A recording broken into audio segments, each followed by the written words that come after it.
ನಮಸ್ಕಾರ ವೀಕ್ಷಕರೇ, ನಿಮ್ಮೆಲ್ಲರಿಗೂ ನಮ್ಮ ಬಳಗಕ್ಕೆ ಸ್ವಾಗತ.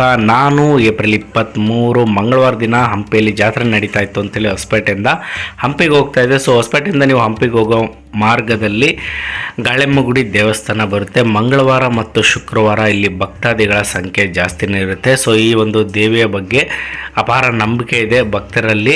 ಸೊ ನಾನು ಈ ಮಾರ್ಗವಾಗಿ ಎಲ್ಲಿಗಾದರೂ ಹೋಗಬೇಕಾದ್ರೆ ಇಲ್ಲಿಗೆ ಬಂದು ಅಮ್ಮನ ಆಶೀರ್ವಾದ ಪಡೆದು ದರ್ಶನ ಪಡೆದು ಹೋಗ್ತೇನೆ. ಸೊ ಹೊಸಪೇಟೆಯಿಂದ ನೀವೇನಾದರೂ ಬಸ್ಸಲ್ಲಿ ಹೋಗ್ತೀನಿ ಅಂದರೆ ಹೊಸಪೇಟೆಯಿಂದ ಹಂಪಿ ಅಥವಾ ಕಮಲಾಪುರ ಅಥವಾ ಕಂಪ್ಲಿ ಗಂಗಾವತಿಗೆ ಹೋಗೋ ಬಸ್ಸಲ್ಲಿ ನೀವು ಹತ್ಕೋಬೋದು. ಸೊ ಹೊಸಪೇಟೆಯಿಂದ ಸುಮಾರು 6 ಕಿಲೋಮೀಟರ್ ಆಗುತ್ತೆ. ಸೊ ನಾನು ಸಮಯ ಸಿಕ್ಕಾಗಲೆಲ್ಲ ಹೋಗ್ತಾ ಇರ್ತೀನಿ. ತುಂಬ ಒಳ್ಳೆಯ ದೇವಸ್ಥಾನ ಇದು. ನೀವು ಯಾರಾದರೂ ಈ ಒಂದು ದೇವಸ್ಥಾನಕ್ಕೆ ಭೇಟಿ ಕೊಟ್ಟಿದ್ರೆ ನಿಮ್ಮ ಅನುಭವ ಹೇಗಿತ್ತು ಅಂತ ತಪ್ಪದೇ ಕಮೆಂಟ್ ಬಾಕ್ಸ್ನಲ್ಲಿ ತಿಳಿಸಿ ಅಂತ ಈ ವಿಡಿಯೋನ ಇಲ್ಲಿಗೆ ಮುಗಿಸ್ತಾ ಇದ್ದೀನಿ. ಇಲ್ಲಿವರೆಗೂ ವಿಡಿಯೋ ನೋಡೋದಕ್ಕಾಗಿ ಧನ್ಯವಾದಗಳು. ಜೈ ಹಿಂದ್, ಜೈ ಕರ್ನಾಟಕ.